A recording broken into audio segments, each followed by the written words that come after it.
This is how it's gonna be. This is what you think of me. It's going down like I told you.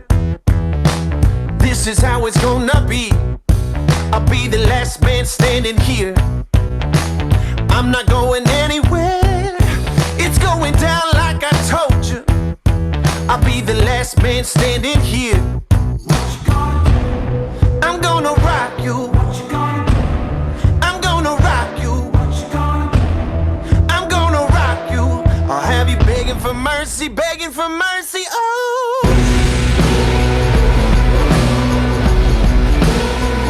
I'm dangerous.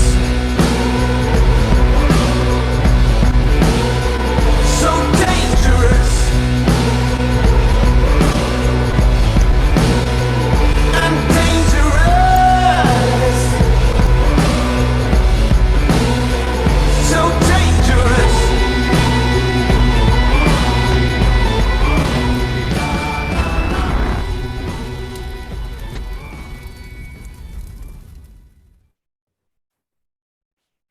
Okey, Assalamualaikum dan selamat malam kepada mereka yang berada di Zoom dan juga live di Facebook page VBS Properties. Saya Cik Nurul, moderator anda untuk malam ini. Webinar ini ditaja oleh VBS Academy. Okey, alright, kita ada siapa ni di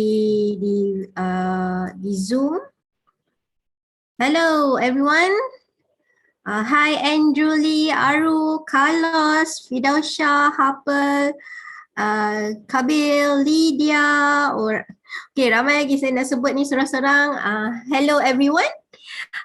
Kita bertemu kembali dalam webinar yang kita adakan setiap Sabtu malam. So, tajuk kita pada malam ini ialah pendapatan rendah bukan penghalang beli rumah. Menarik, okay? Jadi, ada ramai orang yang mengatakan, oh gaji kecil lah, tak mampu lagi nak beli rumah. Tapi sedangkan ada di kalangan mereka yang gaji lebih kurang sama tapi mereka dah mempunyai rumah sendiri. Bagaimana caranya tu? Ada yang kata, tak mungkin lah. Alah, itu mesti ada macam-macam lah. Macam-macam apa, orang cakap mitos lah apa kan. Jadi malam ni kita akan kupaskan bersama seperti biasa dengan Cikgu Edison kita. Sebelum tu saya nak tanya mereka yang berada di Zoom, saya punya audio okey tak? Clear tak? Mungkin boleh respon di chat room. Adakah saya punya audio clear? Okay, bagus. Okay, thank you everyone. So, I hope mereka yang berada di Zoom dan di Facebook akan boleh communicate dengan kita melalui ruang komen dan chat room supaya kita ada two-way communication lah. Okay, you all semua dah bersedia ke untuk webinar malam ni? Mungkin sementara kita hampir nak start terus dengan Cikgu Edison, kita sangkut-sangkut. Oh, okay. It must be my internet connection. Okay. Alright. Okay, tak apa. Alright, okay, minta maaf. Jadi, kita pun tak nak buang masa lagi. Kita panggil Cikgu Edison kita. Cikgu Edison, where are you? Ya, hello. Hai Cikgu Edison, welcome back. Yes, no. Minggu lepas Hi, everyone. minggu lepas kita tak ada. How do you do? Fine. Okay, good. Thank you. Okay, Cikgu Edison, kita pun dah tak nak lah cerita panjang lebar. Diorang ni pun mesti dah tak sabar dah nak tahu kisah selanjutnya. Apa yang Cikgu Edison nak ajar kita malam ni, nak bagi tips apa untuk mereka yang berpendapatan rendah tetapi boleh membeli rumah. Itu mesti semua orang nak tahu kan. Tak kira lah yang baru bekerja ke ataupun memang dah lama bekerja ke dan tapi masih rasa pendapatan dia belum cukup untuk beli rumah. Dia kata sebab beli rumah ni komitmen dia orang cakap besar, betul Cik Edison? Betul. Ini kebanyakan orang punya fikiran tu. Ah. Okey, Cikgu Edison. Saya pun tak nak buang masa lagi. Over to you, Cikgu Edison. Okay, The thank stage you. is yours. Alright. Thank you Nurul. Okay, selamat malam semua kawan-kawan kita. Ini malam saya tengok macam ada orang baru Siapa yang first time masuk webinar Cikgu Edison ni? Boleh type 1 kah? Kalau type di chat box, type 1, type 1. Yang orang baru first time masuk ini kita punya webinar. Baru. Okey. Baru. Aru berasal dari mana, Aru?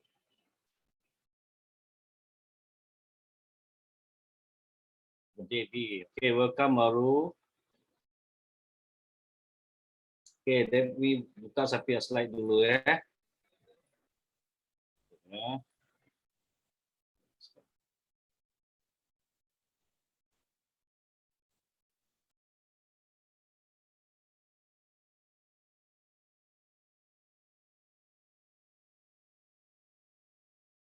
Nampak slide kah? Nampak slide saya?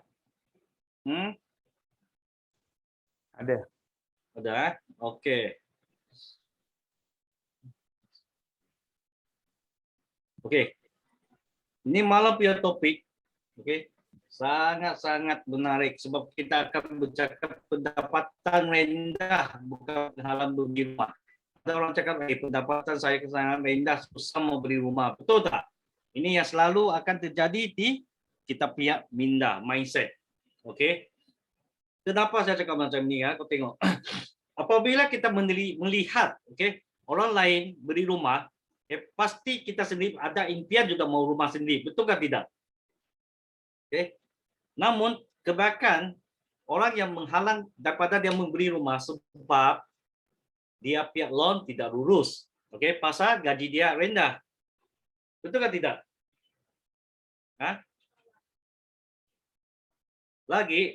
Lagi satu Kalau kamu tengok satu buah rumah, kamu betul-betul suka mau beli, tapi loan tidak diluruskan. Sekejap Loan kamu tidak diluruskan, kenapa? Pasal gaji tidak dapat meet bank punya requirement. Betul tak? Jadi jangan berputus asa. Ini malam mari kita mengikuti perkongsian saya yang bermanfaat malam ni. Sebab tak kena maka tak cinta kan.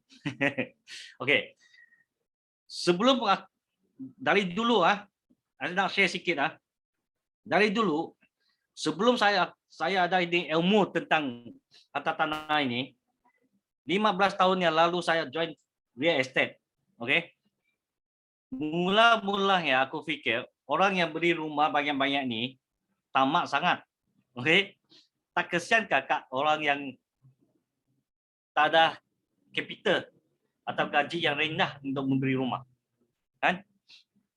Jadi lepas beberapa tahun dalam real estate, baru saya faham satu. Kalau kita jadi tuan rumah,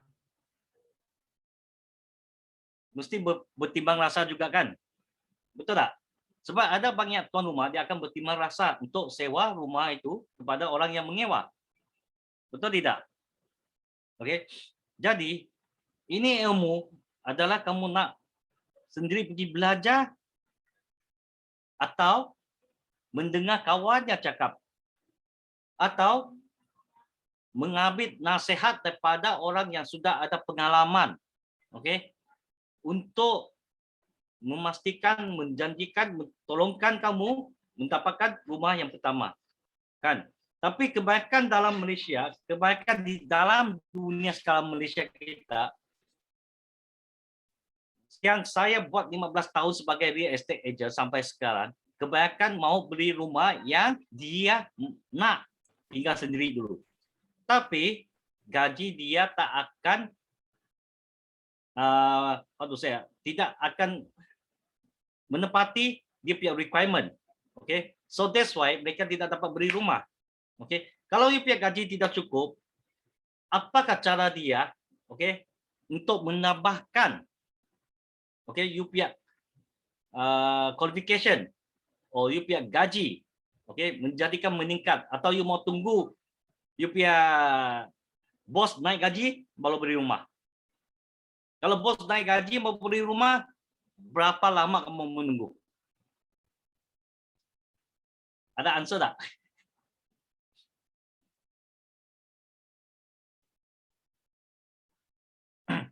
Ada answer tak? Okey. Saya akan share dengan sini. Ini daripada pengalaman saya dengan saya punya klien, okey. Sebab dari sana saya start belajar kenapa lama-lama baru aku faham kenapa ada mereka yang mampu beli rumah banyak walaupun bergaji kecil. Okey. Sebab keutamaan mereka untuk beli rumah sebab kita nak bagi bank yang lulus permohonan kita. Okey, kita punya application. Okey. Yang lain memang senang sudah. Kalau bank boleh approve, yang lain kita memang senang. So, in my term, bank is the king. Okay, bank is king. Okay.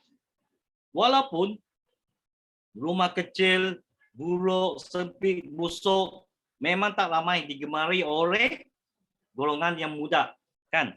Tapi ada yang kebanyakan lah. Okay. Orang muda sekarang mau cari rumah yang ada gaya, ada kelas. Betul tidak? Sekali you buka laman web muda.my, kau tengok banyak rumah di dalam laman web tu untuk dijual tapi masih belum dibeli. Kenapa? Okay. Sebab ada yang sesetengah orang malu nak beli rumah kecil dan dia cakap sempit. Especially kalau ada studio unit, single, 1 bedroom, 2 bedroom, tapi kita mau cari 3 bedroom. Betul tidak? Okay, so that is why kebanyakan belum dapat beli rumah. Jadi sekarang saya akan share dengan slide. Okay.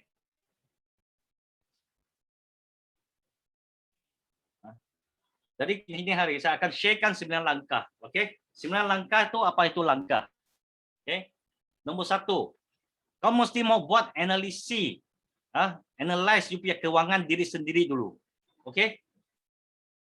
Analis kita punya keuangan terdiri termasuklah you punya DSA, NDI dan hutang dengan bank untuk tahu kelayakan harga rumah yang boleh dibeli dengan gaji korang. Okay.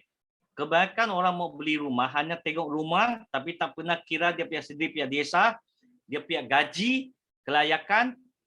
Okay. Macam mana kita mau buat yang ini, analisasi keuangan diri sendiri. Siapa tahu? Boleh chat di type di chat room. Siapa yang tahu macam mana mau buat analisasi keuangan diri sendiri?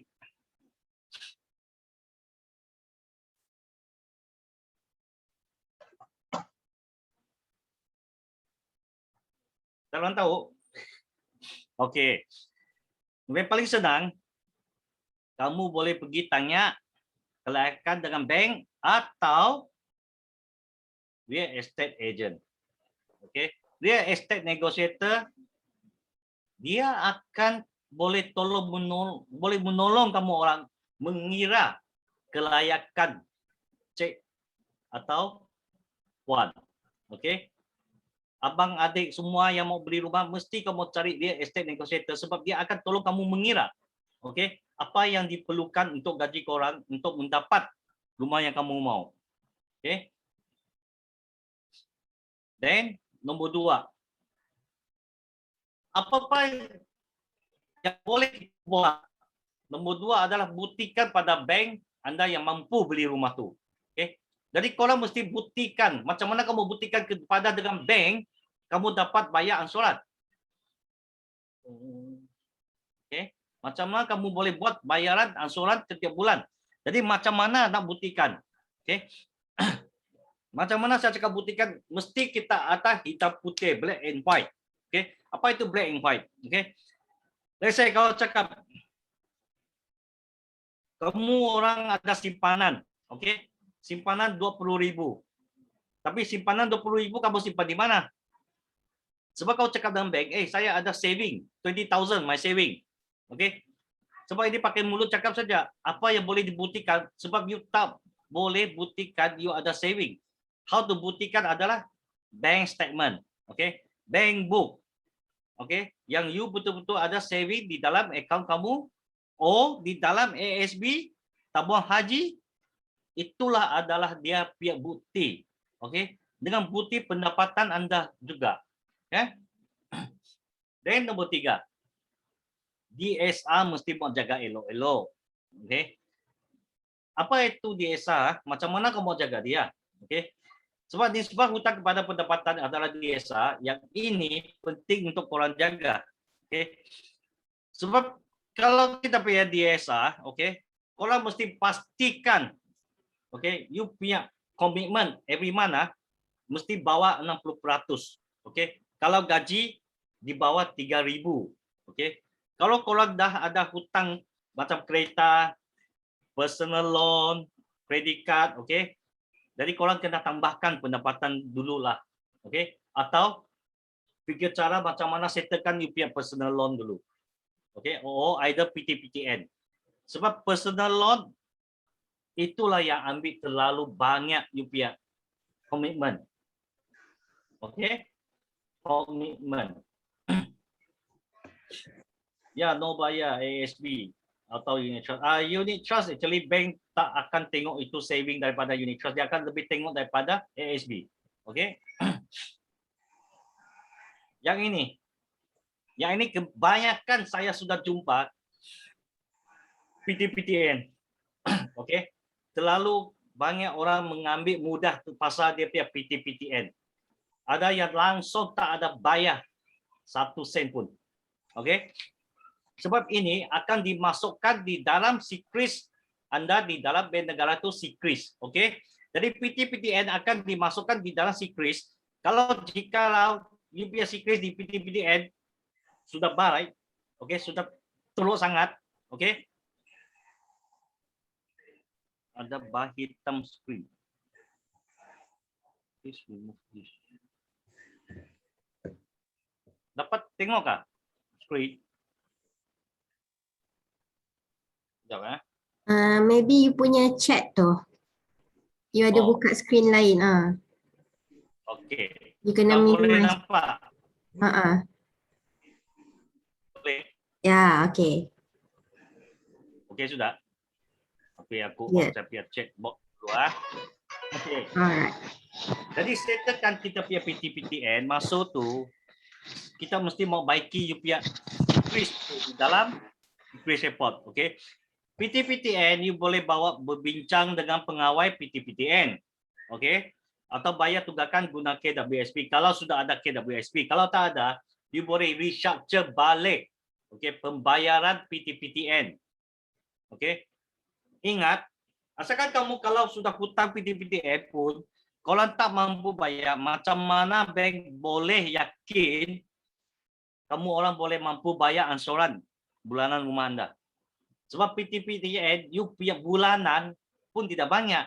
Okey, kalau yang banyak pun 100 sampai 300-400 saja. Kalau ini pun tidak dapat dilaksaikan dibayar setiap bulan, macam mana bank akan bagi loan pasal you punya rumah? Betul atau tidak? Okey. Wait, now we go for the next slide. Okey. Yang ini.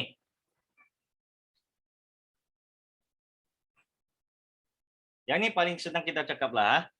Adakah rumah malik kurang 1,000 sebulan?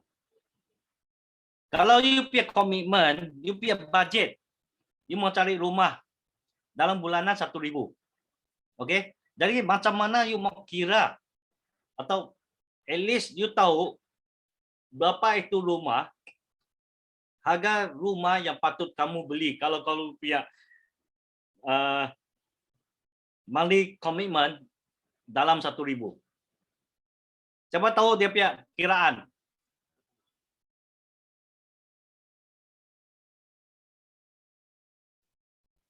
Ada ya? Okey.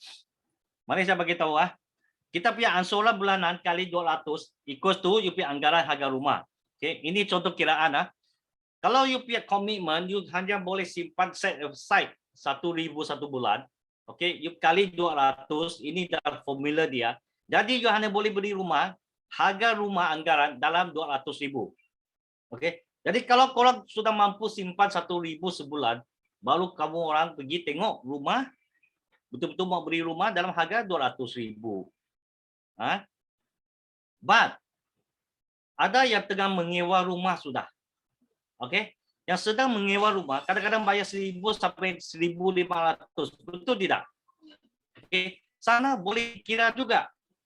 Okey, jadi dari sana you at least you tahu 1,000 atau 1,500, you kali 200, then you know the actual house you can buy. Itu rumah yang kamu boleh belikan. Okey.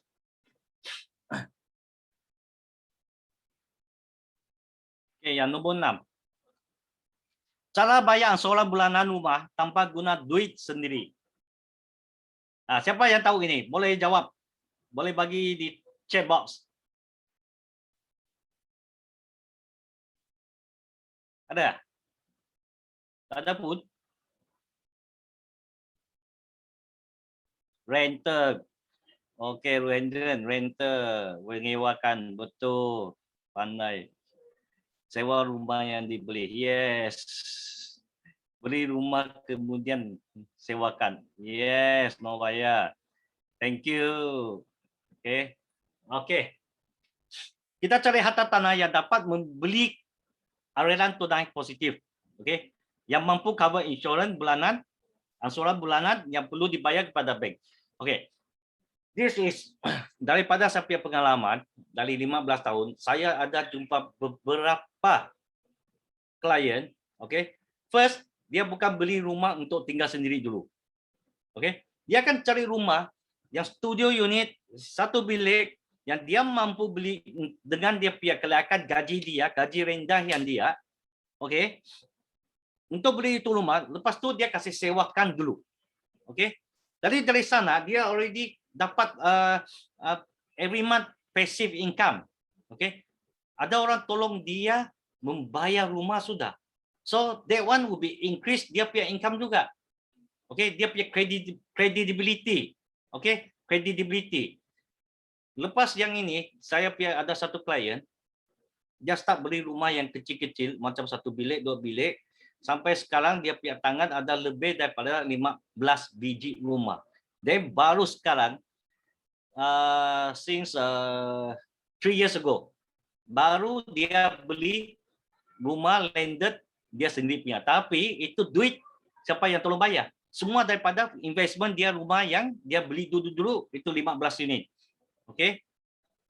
So dia dapatkan rumah dia sendiri sudah. Yang rumah yang dia impian. Okay. Yang landed property. Okay. Semi-D. Semi-D kau tengoklah, kalau satu orang punya gaji 1,800 memang tidak larat belilah. Okay. Memang tak larat beli tu. Sebab dia punya installment pun tinggi. Okay. Then kita kaji permintaan sewaan. Okay. Bagaimana kamu kaji permintaan sewaan? Kita mesti mau cari lokasi yang mempunyai permintaan yang tinggi. Okay. Seperti kawasan yang mempunyai kawasan IPTA, IPTS, pusat membeli belah, kawasan kilang, kawasan hospital, pengangkutan awam dan sebagainya. Inilah tempat yang permintaan sewaan yang tinggi. Okay. Tapi jikalau kamu sebagai buyer first time, you tidak tahu macam mana mau buat research, analisasi atau buat analisis untuk lokasi-lokasi yang penting, then okay, cari real estate license, real estate negotiator, okay, dia akan tolong kamu buat satu presentation or analyze everything untuk kamu orang sudah, okay, of the upcoming the renter sewaan around the area, okay. Okay, dalam dia punya medium price agak-agak dalam berapa. Then you sudah tahu, okay, can cover your installment ke tidak. Kan? Dan nombor 8, perjanjian sewa. Okey. Perjanjian sewa adalah dia punya tenancy agreement. Okey, boleh digunakan untuk you punya komitmen for your bank loan juga. Okey, sebagai satu alat, okey, untuk bank luluskan loan kamu juga. Jadi sediakan perjanjian sewa yang lengkap dan di stamp di LHDN. Mesti ada stamping. Kalau you punya tenancy agreement ada stamping, bank pun tak akan terima dikiraan sebagai you punya income. Okey? Jadi kita cakaplah kalau kita sewakan satu bilik, okey, kebanyakan orang cakap sewakan bilik lagi untungkan. Jadi kalau itu you mau sediakan apa? Perabot asas. Kalau rumah kamu sediakan perabot. Okey. Sebab ada yang klien jangan beli rumah kosong, dia kasih sewakan keluar kosong. Betul tidak? Kalau sewa kosong, memang you punya renter tidak boleh menjejak harga yang tinggi yang kamu memerlukan. Sekejap, ada income sewa biasa. Nanti saya share ya. Okey. Jadi kalau punya rumah sudah di fully furnished, okey, macam mesin basuh, dapur, peti sejuk, katil dan sebagainya. Jadi furnish dengan partially furnish is two totally different thing okey, dengan bay unit. Okey, bay unit is totally different thing, bukan unfurnished sebab tengok di dalam mudah.my or any website ada yang cakap dia punya rumah mau disewa, but it's a bay unit. Bay unit maksud itu rumah sudah disiap tapi kosong habis, lampu pun belum ada, pipe apa-apa pun belum ada. Okay, that is called bay unit. Okay, ready to rent unfurnished maksud itu rumah sudah siap, ada lampu, ada apa-apa, tapi tak ada perabot. Okay, kalau unfurnished memang mesti biasalah. Okay, katil, perabot, washing machine. Okay, and then some people they only put 2 barang saja. Dia cakap sudah fully partially furnished. Okay, kebanyakan orang simpan apa tu?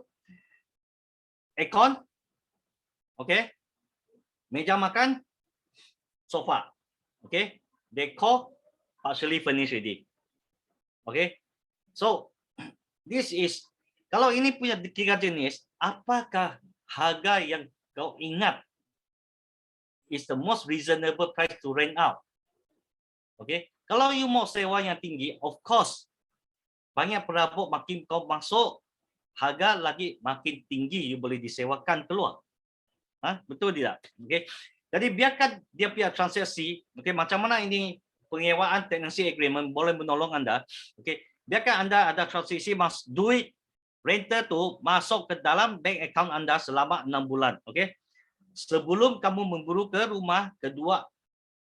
Okay, jadi maksud the renter you collected must be 6 months and above. Okay, 6 months and above. Dan kebanyakan bank akan anggap perjanjian sewaan itu sebagai pendapatan.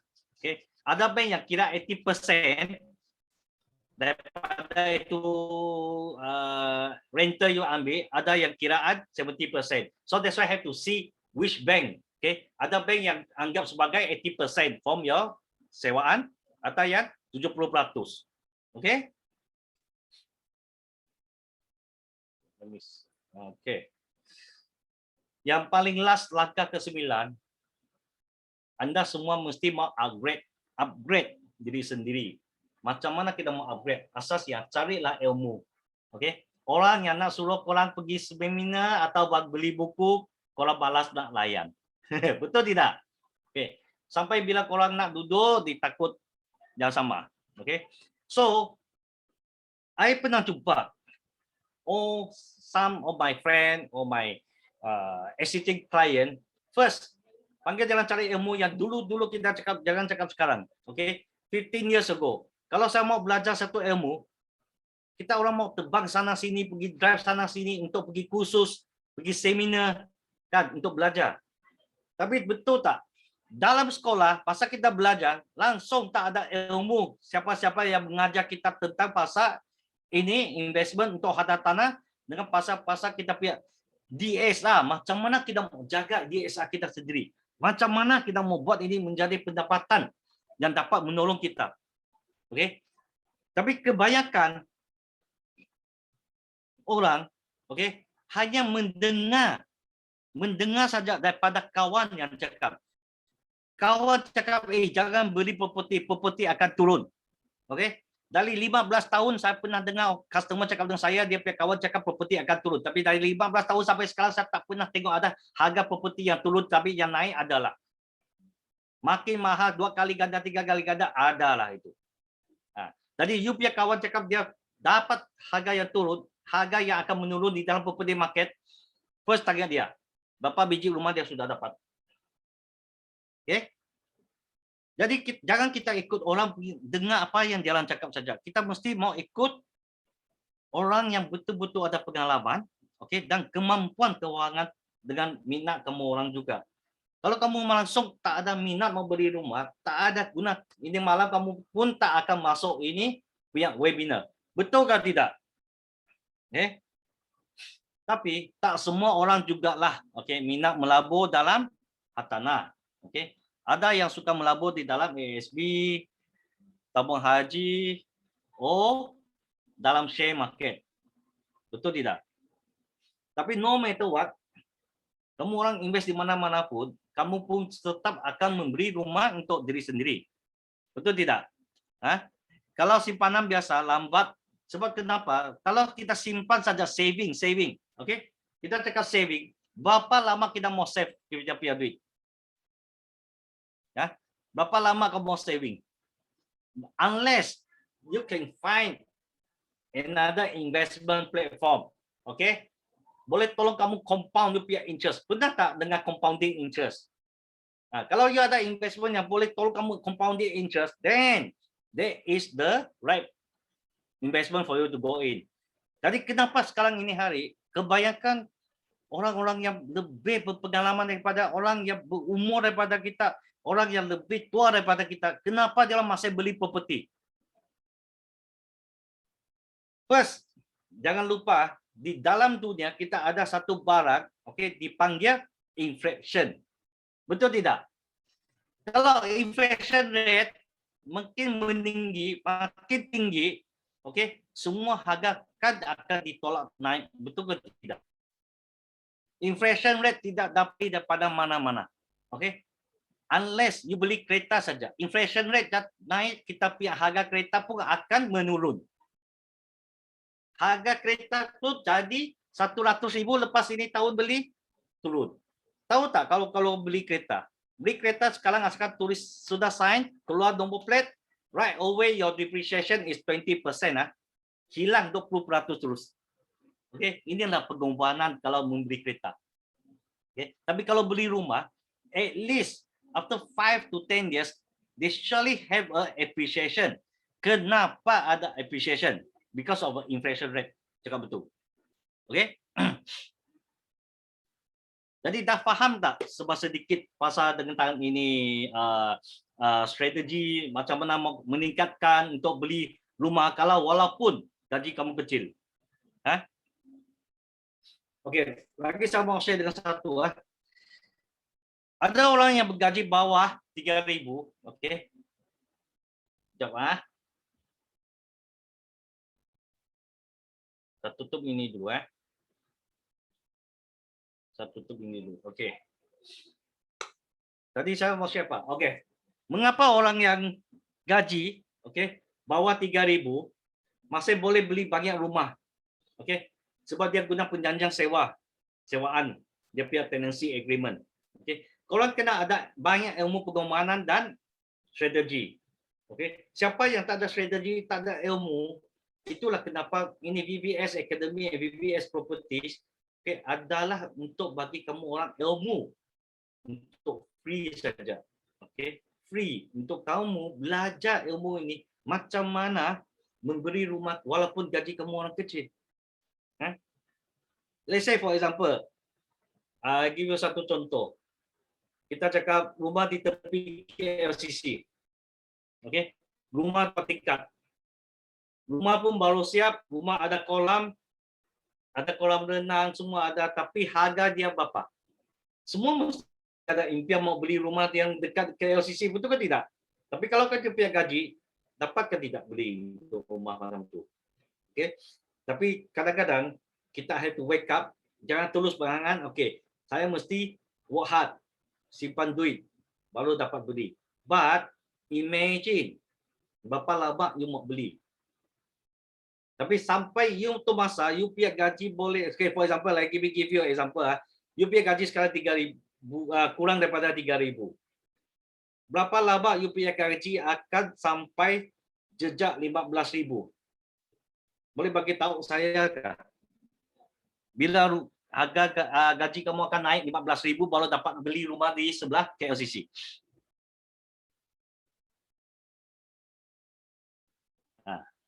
Okay. Kalau tak ada, unless, okay, first you buy property, okay, untuk sewa dulu, get a tenancy agreement and get rental income, okay.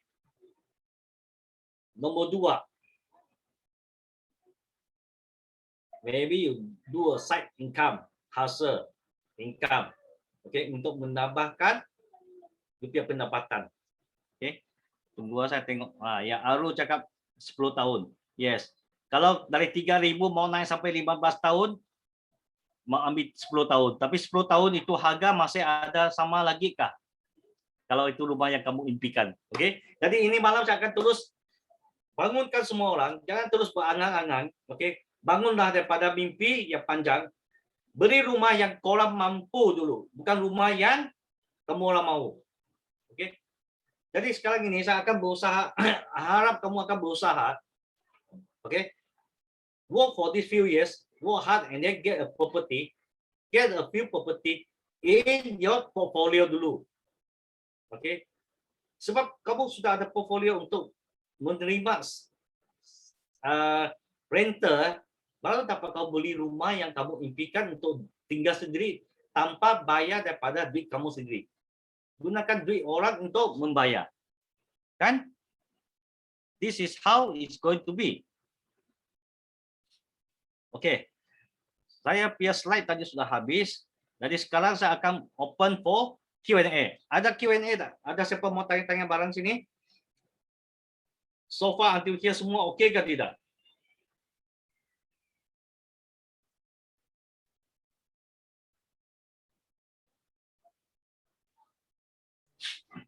Okay, dah boleh buka session Q&A.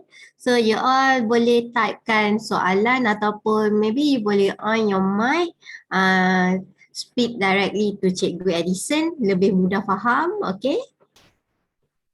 Ya, ada satu question daripada Ruhendran. Cikgu, sewa satu rumah atau sewa by bilik? Which one you suggest? Okay, Ruhendran. That one is depends on the lokasi, okay, location, okay. Let's say kalau itu rumah, you punya property is surrounding by all this factory, okay. It's also covered by factory everything. So my suggestion is sewa satu buah rumah kepada dia punya corporate, to the company. Jadi dia akan sewa untuk dia punya staff. Okay. But if your property is around all the university, okay, university and a lot of commercial shop lot, then you boleh buat into a rent per room. Okay, because those people don't have higher income tak besar, dari pendapatan pun kecil, at least they can afford to rent a room. But the room must be fully furnished for them. Walaupun 400, 500, 600, they willing to rent. I give you an example in Singapore when I was there, dulu, I think 2011. Saya pergi sana, saya terkejut tu. Dia punya bilik kecil saja, baru I think just like a storeroom, okay, tak ada tingkap, tak ada apa-apa, dengan kipas saja. Okay, they are renting out 600 Sing dollar, 600 per month, okay. 600 per month. Kalau you mau master bedroom, at least 1,000 plus. You see? So per room is depends on the lokasi and then the surrounding also. Then baru kita dapat buktikan macam mana kita mau sewakan. Okay? So the next question is no buyer. Kalau rumah yang murah nih biasanya rumah low cost atau sekejap. Kalau rumah yang murah nih biasanya rumah low cost atau low medium cost. Oke, no buyer. Kalau rumah murah nih kebanyakan adalah we can say around this medium cost, okay, medium cost area. Because low cost I think is more lagi below than 100,000 or below than 200,000, okay. So if want to rent out, Wendy, if want to rent out the house, how much will be renovation cost? Good question, Wendy. If you want to rent out your house, okay, you have to calculate, okay, what is the comfortable rental you want to collect. Then dari sana you can know about the renovation, because renovation doesn't mean have to be a major renovation. So doesn't mean mesti mau major renovation. Okay, you touch up, make it simple renovation. Okay, but with fully furnished furniture that semua orang hanya bawa bag masuk tinggal sana saja, and this worth the price they pay. Okay, so yeah, Mr. Yap, gaji 3K kosong desa, macam mana nak start planning untuk dapatkan housing loan? Mr. Yap, maksud dia gaji 3.000 belum ada rumah, tak ada loan apa-apa kan? Ya, tak kosong komitmen lah, tak ada komitmen langsung. Tak ada komitmen langsung. Oke, ini boleh buat juga. Oke, boleh buat juga. Oke, bank, some of the bank can right away approve as a first home. Oke, as a first home. Kalau dia dapat, at least they can get a credit card and spend the credit card first. Oke, within few hundred, 1,000, at least there are commitment di sana dulu. Atau apply ASB loan.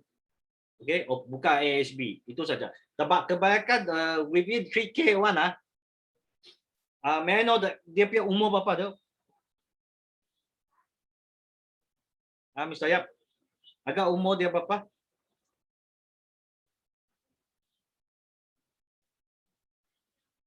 Cuma kalau dia punya umur masih muda within 3K, zero DSR, ini senang diatur. Bank will accept also, no problem. 30. 30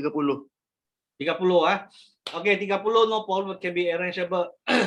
Bank can arrangeable for them to get a loan approved for the first house. Kalau you bank tidak dapat lulus, you cari saya tolong kau buat. Okay? Okay, thank you, Cikgu. Sama-sama. Room renter boleh buat tenancy agreement juga. Yes, mau bayar. Yes. If room renter boleh buat tenancy agreement. Yes. Okay, there's a sublet agreement. Okay, sublet agreement can be done also, but need to be stamping lah kan. Okay. How to calculate rental?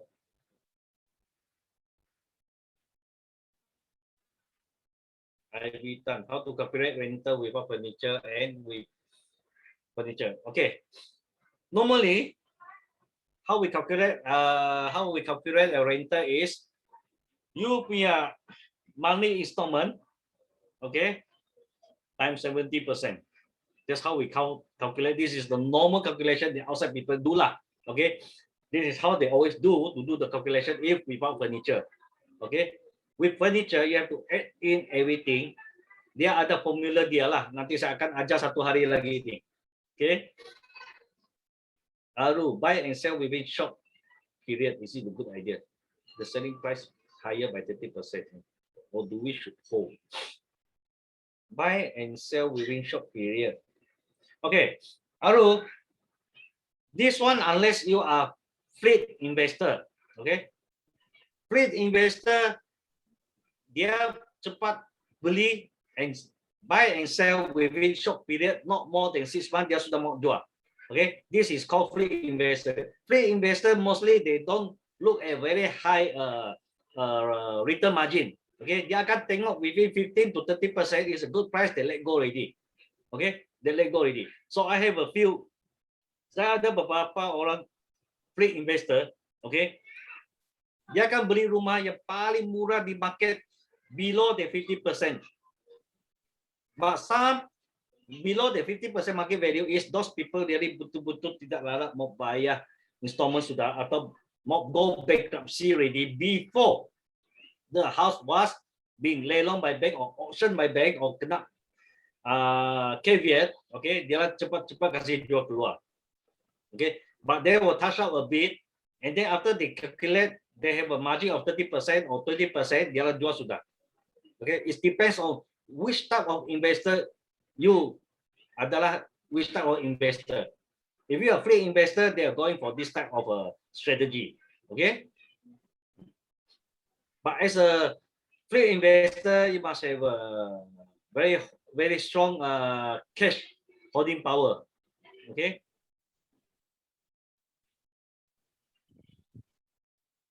Okay. Ada question lagi ya?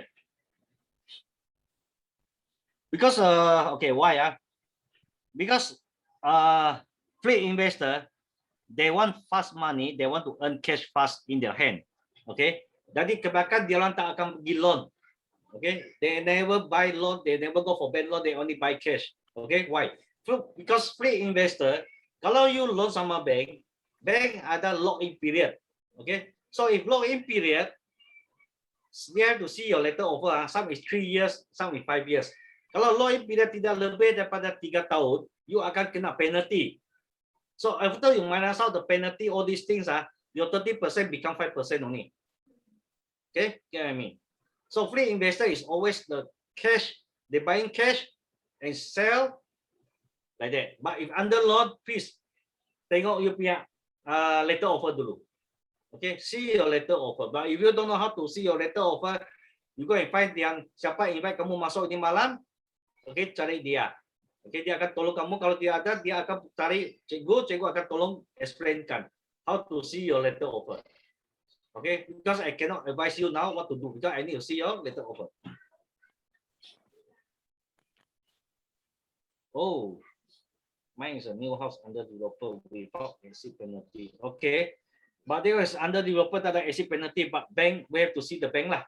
Okay, because bank every loan there's a lock-in period by the bank, not by the developer. Yeah, some of the project is by developer, lock-in period also tak boleh jual dalam 5 tahun, okay.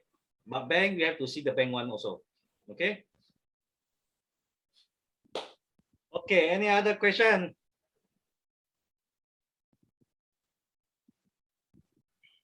Sir, listen. Sir, listen, Aru. Yeah, Aru. Is it possible we buy and then sell as I asked you just now within the login period lah? After the login period lah, from the bank loan. Sell and then the margin of course about 30%. Then after that let go, then go for another new property. Yes, I mean but some yes, some investors doing like that. But some of these investors they are looking within 5 years lah, because most of the bank their lock-in period is 5 years lah. Is it a good idea? I mean we keep on buy then let go. Yes. I mean yes. we check lah out of the the login period, everything.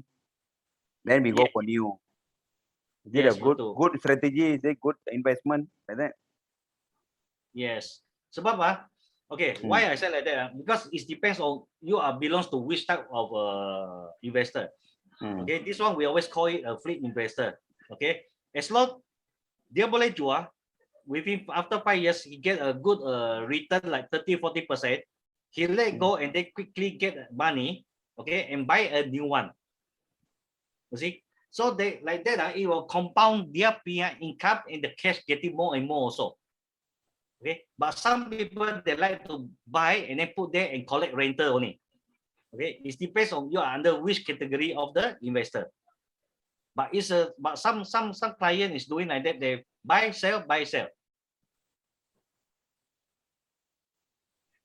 Because buy sell, you have more cash later on. Let's say from 500,000 become 1.5 to become 2 million. Okay, maybe 500,000 become 800,000. Then you can look for property of 800,000 already, right? Yeah. Or you can buy 2 property already. right? Rather than one property. Hmm. Okay, this is how they play with it. But ini mesti ada dia punya strategy and the skill how to do it also lah. Okay, thank you. Okay, okay. Okay. Okay. Jadi that's all, no other question. So anything, thank you kepada semua malam-malam ni. Okay, yang bersama dengan saya. Tapi saya sekarang akan pass balik dengan Cik Nurul. Okay. Okey. Terima kasih Cikgu Edison dan soalan-soalan yang diberikan oleh rakan-rakan kita di Zoom. Okey, saya tengok soalannya pun lepas satu-satu lama session Q&A kita malam ni. Okey, maksudnya topiknya adalah sangat menarik ya. Macam sebenarnya banyak benda yang terperinci yang kita boleh ambil kira untuk membolehkan kita beli rumah kan. Rumah walaupun orang cakap gaji kecil apa semua kan Cik Garrison. Ya betul. Jadi siapa yang berada dalam webinar malam ni jangan lupa tips-tips yang telah dikongsikan oleh Cikgu Edison malam ini. So terima kasih. I hope apa yang kita bincangkan malam ni dah terjawab dan I'm pretty sure walaupun soalan yang dikemukakan telah terjawab, tetapi topik ni sebenarnya ada banyak lagi yang kita boleh kupaskan. As usual dalam tempoh masa 1 jam ni memang tak cukup untuk kita bincangkan, nak habiskan semua topik dalam tajuk ni. Jadi sekiranya anda masih ada persoalan yang belum terjawab ataupun tiba-tiba ada soalan daripada your client kan, boleh kemukakan pada Cikgu Edison, boleh tanya, boleh PM dia ataupun boleh tanya kepada rakan-rakan ejen kita apa persoalan yang mungkin mereka boleh bantu anda macam mana nak beli rumah. Okay. So before we end our session tonight, as usual, sesi bergambar. Okay, yang berada di Zoom boleh on your camera. Okay, Esa dah on camera. Yang lain pun boleh on your camera. Okay, Nobaya, Aru semua dah. Lydia. Yang lain? Yang lain tak on camera? Okay, Mr. Wafi, can you tolong ambilkan gambar untuk kami semua? Boleh. Ada yang nak posing? Posing. Senyum. Rohendran dah kan macam tu je, come on lah. Okay. Entry. Oh, Esa dengan spek je. 1, 2, 3. Okay, thank you. Alright. Okay, kami spotting lah semua. Alright. Thank you everyone. Selamat malam saya ucapkan kepada semua. You all yang dah boleh dine in kat luar tu, tolong hati-hati ya. Kita masih belum menang lagi. Okay. I know semua orang pun memang dah tak sabar nak keluar semua. But please jaga SOP and all. Please take care. Good night everyone. Bye-bye. Okay, bye. Good night. Thank you. Bye bye. Good night. Bye.